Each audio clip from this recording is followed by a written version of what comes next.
Bago pa man ako ipanganak, sinumpa na raw ang dugo ko. Iyan ang sabi ng matandang albularyo sa amin noong ako isang pa lang. Ang batang ito, bulong niya habang hawak-hawak ang nanlalami kong kamay, ay isisilang na may layuning pumatay o mapatay. Ako si Doro, 14 na taong gulang, anak ng isang basurero, at apo sa tuhod ng isang dating albularyo sa isang baryo matagal ng tinakasan ng liwanag. Hindi ako kagaya ng ibang bata. Walang masayang kwento ng kabataan, walang larong tumbang preso sa hapon, walang harutan sa ulan.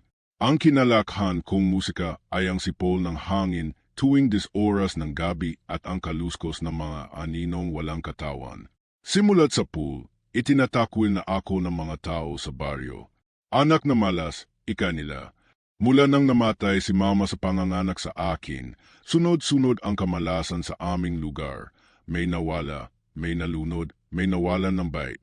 At ang pinagbintangan, ako. Kaya't lumoki akong laging mag-isa, maliban kay Mira. Siya lang ang naglakas loob na kaibiganin ako, kahit pa binabantaan siya ng ina niyang huwag na huwag lalapit sa anak ng kamalasan. Magkaiba kami. Si Mira ay masayahin, magaan kausap, at puno ng buhay. Ako naman, tahimik, malalim mag-isip, at tila palaging may mabigat na pasan sa likod. Pero kahit ganon, naging matatag ang samahan naming dalawa. Madalas kami sa tabi ng ilog, kung saan siya nagtuturo ng mga kanta mula sa radyo ng tatay niya, habang ako naman ay abala sa pagguhit ng mga halamang gamot sa lupa. Noong una, inakala kong normal lang ang mga kakaibang bagay na nakikita ko. Akala ko lahat ng bata ay may kakayahang marinig ang bulong ng puno o makita ang liwanag sa katawan ng tao kapag sila'y may sakit. Pero habang tumatagal, unti-unting nag-iiba ang lahat. Isang gabi, habang pauwi ako mula sa kabundukan kung saan ako madalas mangolekta ng ugat ng tawas at dahon ng sambong, may naramdaman akong malamig na hangin na tila ba dumaan sa buto ko. Nang lingunin ko ang likod ko, wala namang tao, pero may naiwan isang marka sa lupa. 4 na bakas ng paa, na tila hindi hayop, hindi rin tao. Malalaki, malalim ang ukit, at pawing nakaharap sa direksyon ng bahay namin. Simula noon, nagsunod-sunod na ang mga pangyayaring hindi ko may paliwanag. May mga manok na kinakatay kahit nakakulong sa kulungan. May mga bata sa baryo na nananaginip ng isang bagay, isang batang duguan ang meta, may hawak na itok at tumatawa sa dilim. At ako, tuwing umuulan, nananaginip ako ng isang boses. Paulit-ulit lang ito, Doro, handa ka na ba? Wala akong idea kung ano ang ibig sabihin ng mga ito. Ang tanging alam ko lang, unti-unti akong ginigising ng isang bagay na matagal nang natutulog sa loob ko. At ang mas nakakakilabot, parang may mga matang palaging nakamasid, kahit ako'y nag-iisa sa ilalim ng bubong ng lumang barong-barong namin. Baka may lahi ka talaga, Doro. Biro ni Mira isang hapon habang sabay kaming namumulot ng kamuting kahoy. Albularyo si lolo mo, di ba? Di ikaw, batang albularyo. Ngumiti ako, pilit. Sa totoo lang, may mga araw na gusto ko ring paniwalaan yon, na ito lang ang dahilan kung bakit ako kakaiba. Pero sa likod ng isip ko, may mas malalim na hinala. Hindi lang basta albularyo ang dugo ko. May mas malupit, mas matanda, mas madilim. Minsan, habang nagpapahinga kami ni Mira sa ilalim ng puno ng balete, bigla siyang napatingin sa akin na matalim. Doro, kanina pa kita tinitingnan, iba ang mata mo. Napakunot ang noo ko. Anong ibig mong sabihin? Parang umiling siya. Wala, baka pagod lang ako. Pero alam kong may nakita siya. Gabi ring yon, habang naglalakad ako pa uwi. May narinig akong sigaw mula sa kabilang bahagi ng gubat. Hindi sigaw ng tao, kundi na hayop o ng nilalang. Mahaba, malalim, at tila may lungkot sa likod nito. Dumating ako sa bahay namin, nanlalamig ang pawis. Nang binuksan ko ang pinto, naroon si Lolo, ang matandang baliw na halos di na lumalabas ng silid. Nakaupo siya sa sahig, nakatitig sa akin. Nararamdaman mo na, bulong niya. Malapit na. Huwag kang matakot, Doro.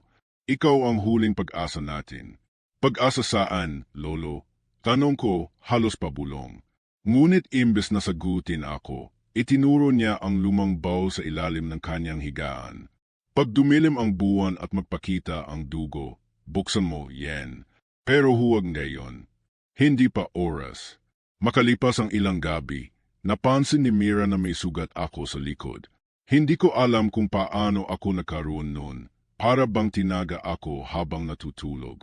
Pero walang gising na gulo, walang bakas ng pumasok. Parang panaginip lang. Doro, bulong ni Mira habang ginagamot ang sugat ko. Huwag mo akong iiwan, ha? Kahit anong mangyari. Ngumiti ako. Hindi ako aalis. Promise. Pero kinabukasan, nawala si Mira. At sa ilalim ng kanyang kama, may naiwan na sulat na may sulat kamay niya. Isang pangalang paulit-ulit na sinulat, gamit ang dugo. Doro, Doro, Doro. At sa gilid ng sulat, may nakaukit na simbolo. Hindi ko alam kung saan nagsisimula ang kabaliwan o kung kailan natapos ang normal kong buhay. Pero isang bagay ang malinaw sa akin ngayon. Hindi lang ako basta batang albularyo. Ako ang isinumpang tagapuksa ng isang matandang angkan ng mga aswang. At nagsisimula na ang gayera. Simula na makita ni Galo ang batang nag-enyong nilalang sa ilalim ng kampanaryo, hindi na siya mapakali. Parang may apoy na naglalagablab sa loob ng dibdib niya. Hindi galit, kundi isang pangambang mahirap bigyang linaw. Araw-araw, iniisip niya ang sinabi ni Lola Iska, bago matapos ang buwan, ikaw na lang ang pag-asa ng baryo. Pero paano kung hindi siya sapat? Aano kung hindi siya handa? Sa mga panaginip niya, muling bumabalik ang gabing pinatay ang kanyang ina. Noon ay 7 taong gulang pa lang siya. Malinaw pa rin sa alaala niya ang sigaw ng nanay niya habang pilit niyang pinapasok sa baw si Galo, sabay taklob ng kutson para huwag siyang makita. Nakasilip siya sa maliit na butas at nakita ang 3 anino na dumating. Mahahaba ang kuko, tila hayop ang lakad, at pulang-pula ang mga mata. Hindi man niya nakita ang buong pangyayari, narinig niya ang huling bulong ng kanyang ina. Hindi matatapos sa akin. Galo, anak, ikaw ang wakas nila. Simula noon, dala na ni Galo ang bigat ng salitang hindi niya maintindihan. Akala niya ay normal lang na bangungot ang lahat. Pero ngayong unti-unti nang lumalabas ang mga nilalang ng dilim, alam na niyang hindi ito imahinasyon. Sa baryo, nag-iba ang ihip ng hangin. Ang mga kapitbahay, deti walang pakialam sa kanya, gayo'y lantaran ng umiiwas. Hindi na siya pinapasok sa tindahan. May nagsusulat pa sa pader ng anak ng dilim. Si Andoy lang ang nananatiling kakampi niya. Pero kahit siya, ramdam ni Galo ang kaba at tanong sa mga mata nito. Tol, sabi ni Andoy isang hapon habang naglalakad sila sa may ilog, kung totoo ngang may sumpa ang pamilya mo, bakit ikaw pa ang natitirang buhay? Hindi agad sumagot si Galo. Inulot niya ang isang patay na dahon sa lupa at tinapik sa palad. Yun din ang tanong ko gabi-gabi, sagot niya, mahina ang boses. Pero kung hindi ko haharapin, baka mas marami pa ang mamatay. Tahimik sila habang pinagmamasdan ang agos ng ilog. Doon biglang may lumutang mula sa tubig, isang bilog na kabibi, bukas ang gitna, at sa loob ay may maliit na butil ng liwanag. Parang mutya.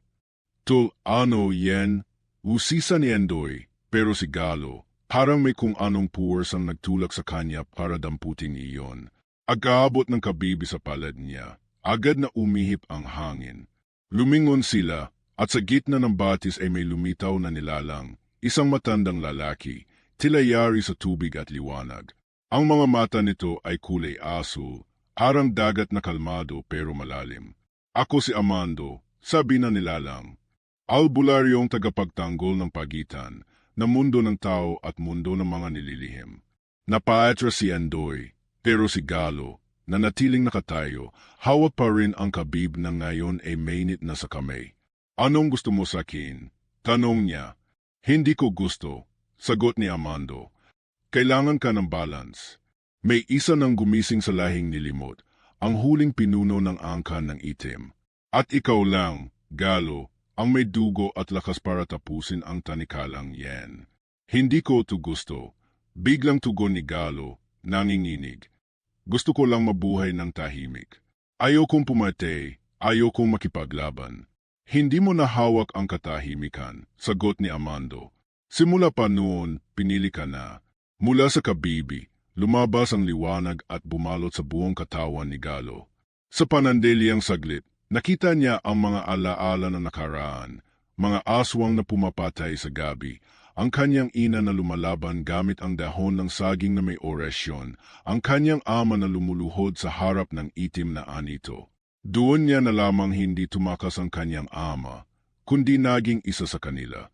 Napaupo si Galo sa lupa. Hindi ko kaya to, bulong niya habang pinipigilan ang luha. Ayoko maging katulad nila. Hindi ka nila, Galo, sagot ni Amando. Ang dugo mo ay pinaghalo ng dalawang mundo, ilaw at dilim. Ang tanong, anong panig ang pipiliin mo? Mula sa paligid ay unti-unting nawala ang liwanag. Naiwan si Galo, si Endoy, at ang kabibi ng ngayon ay tila naging isang amuletong pilak na hugis buwan. Sa palad ni Galo ay may bakas na marka, parang sugat na hindi nasasaktan, hugis mata na nakapikit. To, sabi ni Endoy, dahan-dahang lumapit. Kahit ano pa, yan, nandito pa rin ako. Ngumiti si Galo kahit baka sa mukha niya ang takot. Salamat, Doy, pero kung anuman ang paparating, baka hindi na sapat ang tapang nating dalawa. Kinagabihan, inuntahan niya si Lola Iska, dala ang kabibi. Anya, totoo nga ang lahat. Nandito na sila. At ako raw ang wakas nila. Tahimik lang ang matanda, saka pumikit. Hindi pa ito ang simula, Galo. Pero kung handa ka na, bubuksan ko sa iyo ang aklat na hindi pa nabubuksan sa loob ng 40 taon. Bumukas si Lola Iska ng bowl, at mula roon, inilabas ang isang itim na aklat, balet ng ahas ang tekip, at may pulang sinulid na nakabuho sa paligid. Nasa loob nito, sabi ni Lola, ang lahat ng orasyon at kasaysayan ng lahing hindi kailanman isinulat ng simbahan. Pero pag binasa mo to, wala nang balikan. Buhay mo na ang kapalit. Himawak si Galo sa mutya, at habang nagdadalawang isip pa siya, biglang may kumalabog sa bubong. Isang sigaw mula sa labas. Isang boses ng babae. Galo, lumabas ka. Pagbukas nila ng pinto, wala nang tao sa labas, kundi isang sako ng dugo, at sa tabi nito, isang piraso ng itim na kuko, may pangalan niyang nakaukit. Mula na makita ni Galo ang sako ng dugo sa labas ng kanilang kubo, hindi na siya nakatulog. Paulit-ulit sa isip niya ang tanong, bakit ako? Hindi niya maalis ang pakiramdam na unti-unting binubuksan ang mga sugat na buong buhay niyang sinubukang takpan. Ang pagkamatay ng kanyang ina, ang biglaang pagkawala ng kanyang ama, at ngayon, ang pagpipilit ng tadhana na siya ang humarap sa panganib na hindi niya hiniling. Sa ilalim ng liwanag ng Gesera, binubuklat niya ang itim na aklat na iniabot ni Lola Iska. Mabigat ito sa kamay, para may kaluluwang nakakulong sa loob. Ang mga salita ay nakasulat sa lumang baybayin at may mga pahinang naglalaman ng mga larawan ng nilalang na matagal nang nilimot ng tao. Sigbin, manananggal, balbal, tikbalang, at sa huli, itim na lahi, ang mga aswang na hindi basta-basta pinapalayas ng dasal o bawang. Habang binabasa niya ito, bumabalik sa alaala niya ang huling gabi ng kanyang ina. Ang mukha nitong puno ng luha, pero matatag. Hawak ang kutsilyong may ukit, sinasambit ang mga salitang hindi niya pa noon maintindihan. Gayon lang niya nalaman, panalangin pala yon para isara ang daan sa dilim, para siya'y may ligtas. Ngunit kahit nailigtas siya noon, gayon siya naman ang dapat lumaban. Paano kung hindi ko kaya? Bulong niya sa sarili. Paano kung wala akong lakas na tulad ng inaasahan nila? Hindi lakas ang kailangan, Galo, ani Lola Iska, na biglang lumitaw sa may pintuan, kundi puso. At yan ang pinakadelikado nilang kalaban. Pero ang puso ni Galo ay basag. At araw-araw, parang lalo itong nabibitok. Kinabukasan, nagpunta si Galo sa puntod ng kanyang ina. Doon siya nanatili hanggang gabi, tahimik lang na nakaupo, hawak ang mutya sa kanyang dibdib. Sa katahimikan ng gabi, may malamig na simoy ng hangin na dumaan sa batok niya, kasabay ng pagkalusko sa damuhan. May tao ba diyan? Tanong niya, tumayo at tinitigan ang paligid. Walang sumagot, pero naramdaman niya, hindi siya nag-iisa. Paglingon niya, may isang nilalang na parang tao, pero may mahahabang daliri at dilaw na mata, nakatayo sa lilim ng punong saging. Hindi ito gumagalaw. Hindi rin naglalakad. Basta nandoon lang nanonood. Tumakbo si Galo pauwi.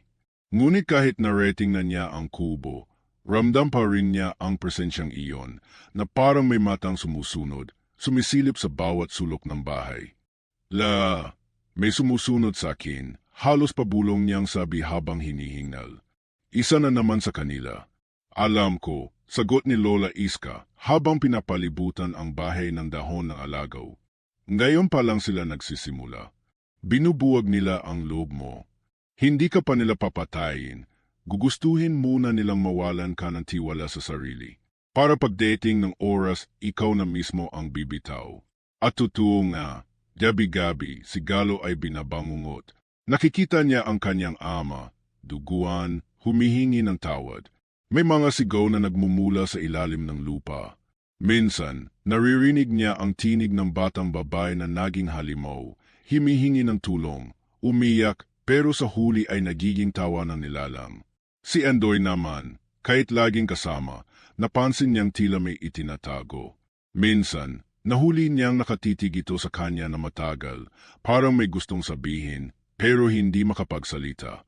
Hanggang isang araw, habang nag-iensayo si Galo ng orasyon sa may gubat, biglang sumigaw si Andoy. Galo, tumabi kay. Isang anino ang lumipad mula sa likod ng mga puno, mabilis, may pakpak na parang paniki. Tinamaan nito ang puno sa likuran ni Galo at napasubsob siya sa lupa. Agad namang bumunot si Andoy na maliit na itok at hinataw ang nilalang. Tumausik ito, ngunit hindi nasaktan. Nagbabantay na sila kahit sa araw, hingal ni Andoy. Hindi na sila nagtatago. Nakita mo yon? Tanong ni Galo, nanginginig. Hindi ka ba natakot? Ngumiti si Andoy kahit puno ng pawis. Natakot. Pero hindi ko kaya na ikaw lang ang lalaban. Sa gabing iyon, habang nagpapahinga sila sa silong ng kubo, biglang nagsalita si Galo.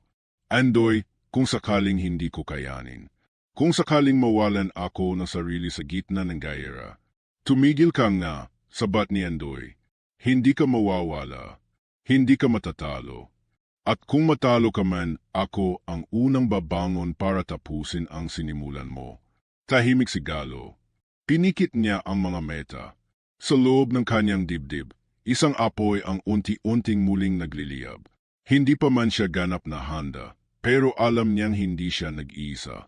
Sa sumunod na gabi, habang binabasa niya ang ikatlong pahina ng itim na aklat, isang kakaibang sigla ang bumalot sa paligid. Tila may pumapasok na enerhiya sa loob ng kubo. Bumukas ang pinto, hindi dahil sa hangin, kundi dahil may dumaiting. Isang babae. Maputi ang balet, mahaba ang buhok na parang hibla ng buwan. Nakatapak sa lupa, ngunit tila hindi nadudumihan. May hawak siyang tansong baston na may palamuting bulaklak ng ilang-ilang. Galo, mahina niyang sabi. Ako si Deyang Liwei, diwata ng liwanag. Matagal ka naming hinintay. Bakit ako? Muling tanong ni Galo, boses niya'y garaugal. Bakit ako ang pinili? Dahil sa lahat na may dugong albularyo, ikaw lang ang may pusong may sugat, at ang sugat ay daan sa lakas, kung ito'y iyong haharapin. Tumulo ang luha ni Galo. Hindi dahil sa takot, kundi sa wakas, may umunawa. Ihanda mo ang sarili mo, Galo, sabi ni Deyang Liwei. Dahil sa susunod na kabilugan ng buwan, babangon na ang hari ng itim na lahi. At ikaw ang huling hadlang. Sa paglipas ng mga araw, ramdam na ng buong baryo ang pagbabagong hindi kayang ipaliwanag. Ang mga hayop biglang naglalaho. Ang mga halaman sa palibot ng gubat natutuyo kahit may ulan. At gabi-gabi, may mga sigaw na naririnig mula sa kagubatan, mahaba, house, at tila hindi sa tao nang gadaling. Sa kabila ng lahat, pilit pa ring nag-iensayo si Galo.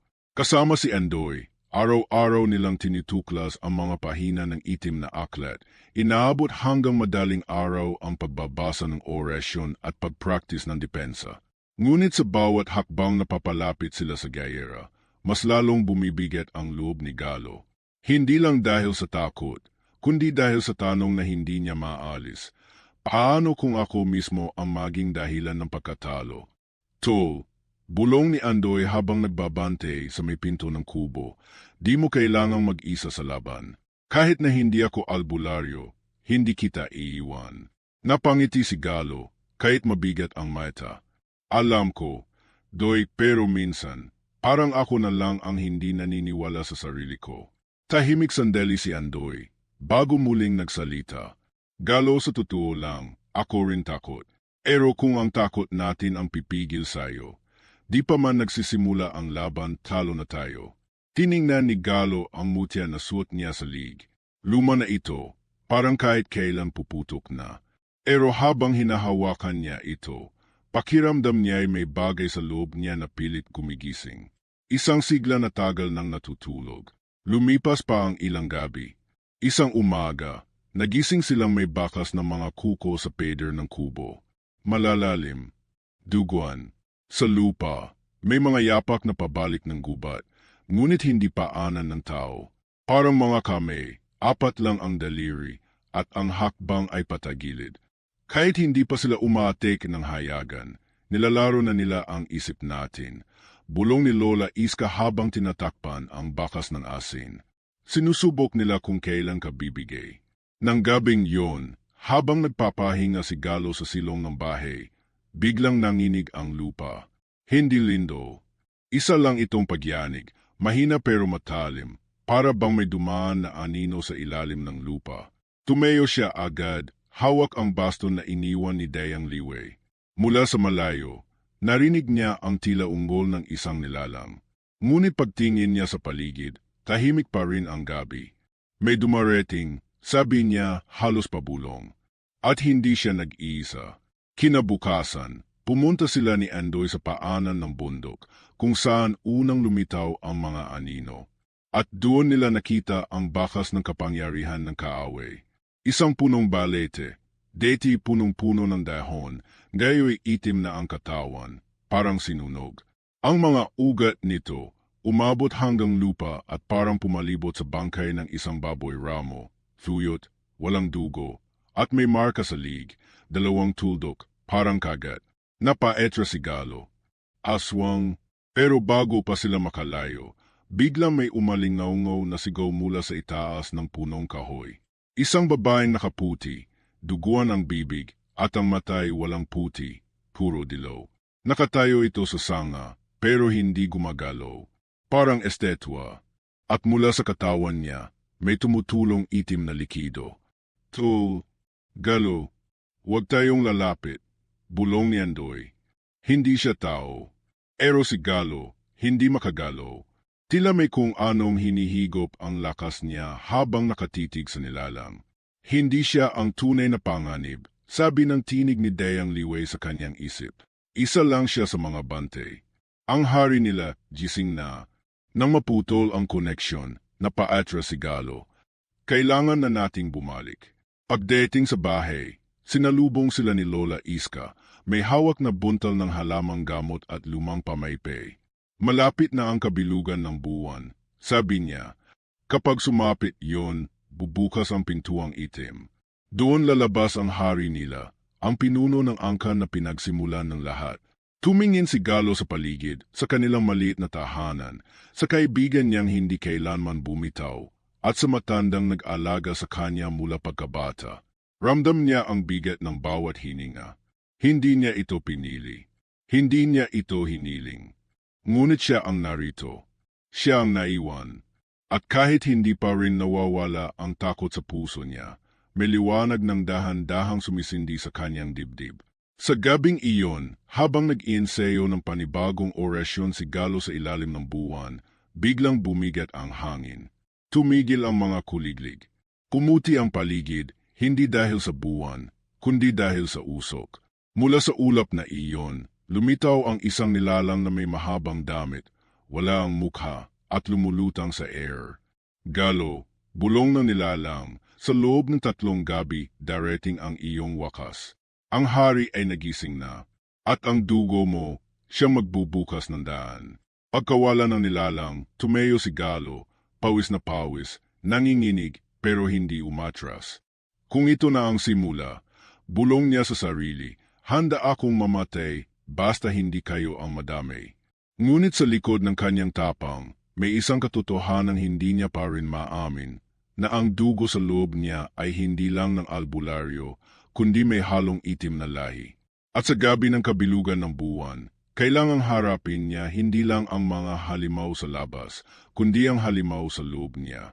3 gabi bago ang kabilugan ng buwan, lalong lumalim ang katahimikan sa baryo. Hindi na normal ang katahimikan na iyon, para may humihigop ng buhay sa paligid. Kahit ang mga aso, hindi na tumataho. Ang mga bata, hindi na naglalaro sa labas. At sa himpapawid, may mga uwak na pekot-ikot, palaging 3, hindi umaalis sa itaas ng bahay ni Galo. Alam niyang malapit na. Ramdam niya sa bawat tibok ng puso niya. Ramdam din niya na may mali. Hindi lang sa paligid, kundi sa pagitan nila ni Andoy. Sa mga huling araw, napapansin niya ang pag-iwas ng kaibigan sa mga tanong. Minsan, nahuhuli niyang nakatitig ito sa kanya ng malalim. Hindi sa takot, kundi parang may bigat na itinatago. May problema ba, Doy?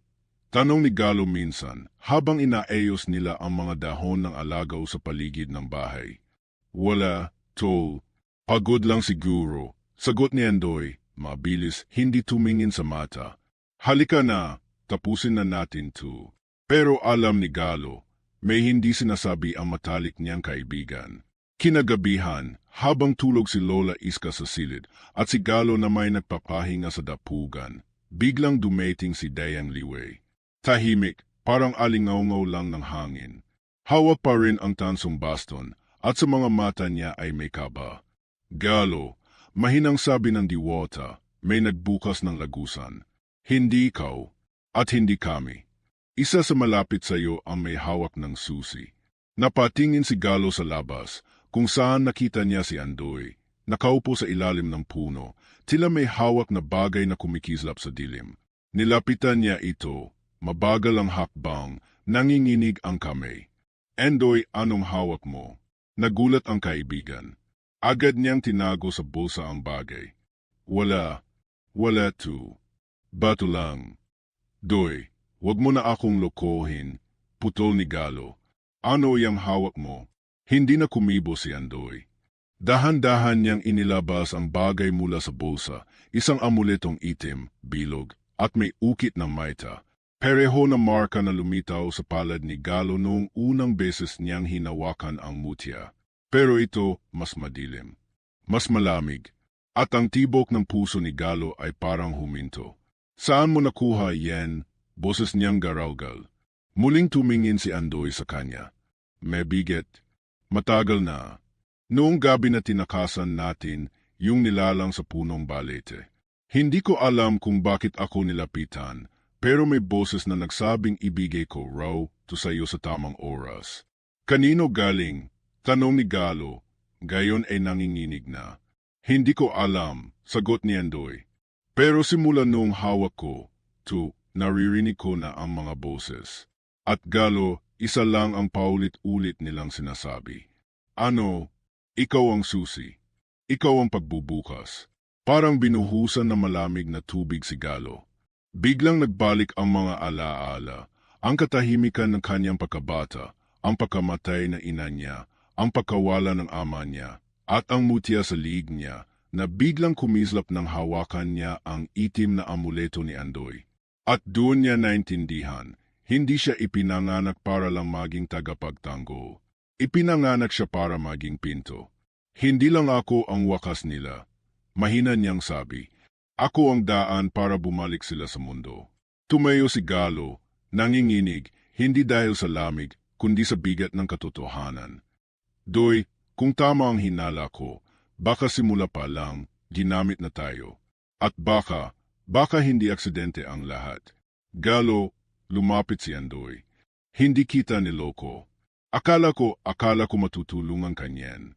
Pero bago pa sila makapag-usap pa ng mahaba, biglang nagdilim ang paligid. Parang nabura ang buwan sa langit. Mula sa lupa, may usok na sumisingaw at ang amuleto ni Andoy biglang naging mainit. Napabitaw siya. Sa lupa, unti-unting bumuka ang isang hiwa, parang sugat sa mundo. At mula roon, may tumataas na anino, matangkad, payat, may pakpak na parang balat ng ahas, at mga matang pula. Si Galo, hindi makagalaw. Pakiramdam niya, hinihigop ng nilalang ang kanyang lakas. Ang mutya sa kanyang dibdib ay kumikislap, pero sa halip na liwanag, ang sumisibol ay usok. Dumating si Dayang Liwe. Sinubukang pigilan ang pagbukas ng sugat sa lupa. Galo, umalis ka riyan. Hindi pa ito ang oras. Pero huli na. Ang marka sa palad ni Galo ay muling lumitaw. Ngunit ngayon, hindi na mata ang hugis. Isa na itong bunganga. Bukas, tila handang lumamon. Lumapit si Andoy, hawak ang tansong baston. Galo, kung hindi mo kaya pigilan, ako na lang. Walang ganon, Doy, sagot ni Galo, halos humahagulgol. Ako ang problema. Ako rin dapat ang tapusin, Biglang bumalot ang hangin ng boses na hindi nila alam kung saan galing, malalim, mabagal, at parang nabubuo mula sa libingan. Gising na ang hari ng itim, at ang anak ng liwanag, siya ring magbubukas ng kanyang mata. Sa likod ng mga boses, sa likod ng gumuguhong lupa, at sa harap ng lumalabas na nilalang, unti-unting bumabalot sa dibdib ni Galo ang isang tanong na ayaw niyang sagutin. Umugong ang paligid habang bumubuka ang lupa sa paanan ni Galo. Ang sugat sa mundo ay lumalaki, at mula roon, unti-unting umaangat ang nilalang na buong buhay niyang tinatakasan. Isang hugis taong anino, mas mataas pa sa punong balete, balot ng itim na usok, at may mga matang pulang-pula na parang apoy ng impyerno. Ito na ang hari ng itim na lahi, ang pinuno ng mga aswang, ang nilalang na pinaniniwala matagal ng pinatalsik sa mundo ng mga tao. Ngunit ngayon, dahil sa isang pagkakamali, o isang itinadhanang pepel, siya ay nagising. At si Galo, ang tagapagmana ng liwanag, siya rin pala ang naging susi ng pagbabalik. Hindi na siya makagalaw. Nanlalambot ang mga tuhod niya habang pinagmamasten ang halimaw na dahan-dahang lumalapit.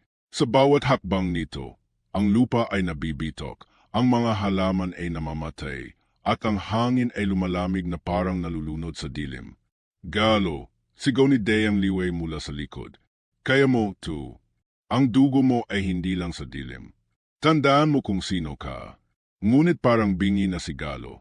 Ang dibdib niya ay parang pinipiga, hindi lang dahil sa takot, kundi dahil sa katotohanan siya mismo ang dahilan ng pagbukas ng lagusan. Si Andoy ay nakatayo rin, nanginginig, hawak pa rin ang tansong baston, handang lumaban kahit wala siyang kapangyarihan. Lumingon si Galo sa kanya, at sa matang kaibigan ay nakita niya ang isang bagay na hindi niya napansin sa mga nakaraang araw. Takot, pero higit pa roon, tiwala. Mahina niyang bulong, patawarin mo ko. Hindi na siya hinintay ni Andoy magsalita pa. Tumakbo ito palapit sa kanya at niyakap siya. Hindi mo kasalanan ang lahat ng pero ikaw lang ang makakatapos. Pagkatapos, mabilis siyang tumalikod, himarap sa nilalang, at itinapat ang baston ni Dayang Liwe.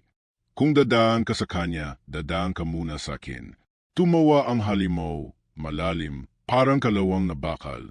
Isang hampas lang ng hangin mula sa pakpak nito. Tumausik si Andoy sa gilid, nawalan na malay. Andoy, sigaw ni Galo, napaluhod sa lupa. Ang luha niya, tumulo, ngunit kasabay nito, ang mutya sa kanyang dibdib ay biglang lumiwanag. Hindi na usok ang lumalabas, kundi baghaw na liwanag, malamig pero buo. Naramdaman niya ang presensya ng kanyang ina. Ang huling bulong nito noong gabing pinatay siya. Ikaw ang wakas nila, pero ngayon lang niya naintindihan ang buong ibig sabihin. Hindi siya wakas dahil siya ang susi ng pagbabalik, kundi dahil siya ang pinakahuling harang ng dilim. Tumayo siya, mabagal, pero matatag. Hawak ang mutya. Itinaas niya ito sa harap ng kanyang dibdib. Ako si Galo, sigaw niya, anak ng liwanag, dugo ng albularyo at tagaputol ng kadena ng dilim. Sumambulat ang baghaw na liwanag mula sa mutya. Kumalat ito sa paligid at sandaling napaatras ang hari ng itim. Napasigaw ito, hindi sa galit kundi sa sakit. Hindi pa tapos, bulong ng nilalang. Dugo mo iisa rin sa amin. Baka nga, sagot ni Galo, pero pinili kong maging tao. Mula sa likod niya, lumitaw si Dayang Liwe, sugatan, hawak ang sariling baston. Ngayon na, Galo, iisa na tayo. Inikit ni Galo ang mga meta, sinambit ang orasyong natutunan mula sa itim na aklat, at sa huling sigaw niya ay pinakawalan ang buong lakas ng mutya. Isang bogso ng liwanag ang bumulusok mula sa kanya, dumiretso sa bunganga ng sugat sa lupa, at tinamaan ang nilalang sa kanyang pinakagitna. Sigaw, matinis, malalim, halos umuga ang langit. Nagliyab ang katawan ng halimaw, at sa huling saglit bago ito bumalik sa kailaliman, nagsalita ito ng huli. Hindi mo may iwasan kung anino ka rin sa loob. Pumikit si Galo, at ang lahat ay naging puti. Pagmulat niya, umaga na. Ang langit ay maliwanag. Tahimik ang paligid, ngunit hindi na nakakakilabot, kundi payapa. Nakita niya si Andoy, nakahandusay sa lupa, walang malay. Doy, lumapit siya, nanginginig. Gising ka, Tol. Hindi gumalaw si Andoy. Lumuhod si Galo sa tabi niya, pinipigilan ang mga luha. Doy, wag mo kong iiwan. Tapos na nanalo na tayo. Gumising ka naman. Dahan-dahan, gumalaw ang mga daliri ni Andoy. Umubo ito na mahina, saka pumikit ulit. Ang lakas ng tama ng hangin, parang ginupi ako ng 3 jeep. Napatawa si Galo sa gitna ng luha. Buhay ka. Di mo ba alam, sagot ni Andoy, matibay ito. Lumingon si Galo sa paligid. Wala na ang sugat sa lupa. Wala na ang halimaw. At ang mutya sa kanyang dibdib, pumutok. Walang naiwan kundi abo. Galo, lumapit si Dayang Liwe, mahina ang tinig. Tapos na ang laban, pero hindi pa ang tanong. Totoo ba ang sinabi niya? Tanong ni Galo. May bahagi akong kadiliman. Lahat tayo, sagot ng diwata. Pero ang liwanag pinipili. At pinili mo ang tama. Tahimik si Galo. Tumayo, humarap sa liwanag ng araw. Sa unang pagkakataon sa buong buhay niya, hindi na siya nagtatago. Hindi na siya tinatakbuhan ng tao. At higit sa lahat, hindi na niya tinatakbuhan ang sarili. Ngunit sa likod ng kanyang anino, sa pinakadulo ng liwanag, may maliit na marka pa rin sa kanyang balat, isang mata, nakapikit naghihintay. Ilang linggo na ang lumipas mula nang isinara ni Galo ang sugat sa mundo. Bumalik na sa dating anyo ang baryo nila, tahimik, puno ng hangin, at may tunog ng normal na buhay. Ngunit sa ilalim ng katahimikan na iyon, alam niya may mga sugat na hindi nakikita. Mga sugat na iniwan ng dilim at ng kanyang sariling desisyon. Nagbago ang lahat mula noong gabing iyon. Si Dayang Liwe, matapos ang labanan, ay tuluyang nawala. Wala nang bakas ng diwata kahit saan. Iniwan lang siya ng isang tanim na halamang hindi niya alam ang pangalan, nakalagay sa isang lumang palayok na may nakaukit na orasyon. Panahon na para ikaw ang magbante. Ito ang iniwang mensahe. Arang lamig ng gabi, dahan-dahan itong gumapang sa puso ni Galo. Siya nang ngayon ang albularyo. Ang dating batang tinataboy, tinatawag na malas, at pinandidirihan ngayon ay nilalapitan ng mga tao. Sa umpisa, hindi niya alam kung tatanggapin niya ito. Parang hindi totoo. Parang pakitang tao lang. Pero unti-unti, napansin niya ang pagbabagong totoo. May mga batang lumalapit sa kanya para magpaturo ng halamang gamot. May mga matatandang nagpapaalbularyo. May mga nanay na nagdadala ng may lagnat. Hindi siya hinihingan ng milagro. Hinihingan siya ng tulong. At iyon ang mas mabigat. Iyon ang mas totoong tungkulin. Si Andoy, sa kabila ng sugat sa kanyang katawan at muntikang kamatayan, ay nanatiling nasa tabi niya. Hindi siya iniwan. Sabi ko sa iyo, minsan itong biro, di tayo mapapatay ng multo. Pero huwag tayong magpakakampante. Baka multo pa rin ng utang sa tindahan ang tumudas sa ting. Doon lang ulit siya tumawa ng malaya. Ngunit kahit may halakhak, hindi rin nawala ang lungkot. Dahil sa kaguluhan, may mga taong hindi na bumalik. May mga alagang hayop na hindi na nakita. At higit sa lahat, naiwan pa rin sa kanya ang marka sa kanyang likod, ang mata ng dilim, nakapikit, pero buhay.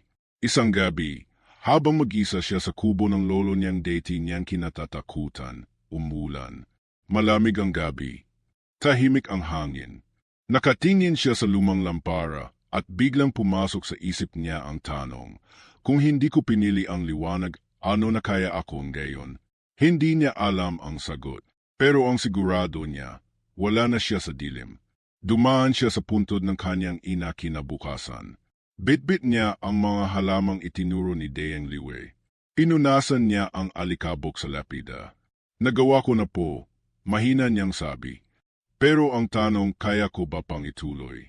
Parang sumagot ang hangin, banayad na dumampi sa pisngi niya. Minsan, hindi mo kailangan ng tinig para masabing. Sa susunod na linggo, pumunta siya sa paaralan para magturo ng mga halamang gamot. Ang mga batang deity tokot sa kanya, ngayon ay nakapalibot, nagtanong, nagkulitan. Isa roon, batang babae, tahimik lang. Matagal siyang nakatingin kay Galo. Bakit? Tanong niya. May mata ka po sa likod. Bulong nito. Parang sa libro ng mga alamat. Hindi sumagot si Galo. Ngumiti lang siya. Ang mahalaga, alam ko kung saan ako nakatingin. Ngumiti rin ang bata. Sa tama, tumango siya. Sa huling gabi bago magbagong taon, inakyat nila Andoy ang buro kung saan naganap ang huling laban. Doon nila pinagsaluhan ang simpleng pagkain, tahimik lang, habang pinagmamasten ang alapaap. Tol, tanong ni Andoy, natatakot ka pa rin ba? Hindi ko alam, sagot ni Galo.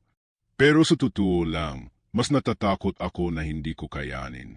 Lahat naman tayo natatakot. Pero di ibig sabihin noon, titigil tayo. Tahimik sila ng matagal. Hanggang sa biglang may dumaan na puting ibon sa ibabaw nila. Tahimik, mabilis, at parang may mensaheng dala. Napangiti si Galo. May mga bagay talagang hindi nababalik sa deity. Pero may mga bagay din na kailanman, hindi talaga nawawala. Tulad ng liwanag, tulad ng pag-asa, tulad ng pagkakaibigan. Pagkatapos ng lahat, si Galo ay hindi na lang batang albularyo. Siya na ngayon ang tagapangalada.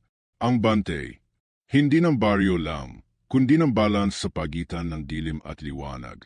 At kahit may markang dala, kahit may aninong sinusundan, ang puso niya ay malinaw na, kung kailan man muling bumangon ang dilim, hindi na siya tatakbo. Dahil minsan, sa katahimikan ng gabi, mas malinaw ang liwanag. At sa dulo ng lahat, minsan kailangan mo lang tanggapin ang madilim na bahagi mo para makapili ng tama.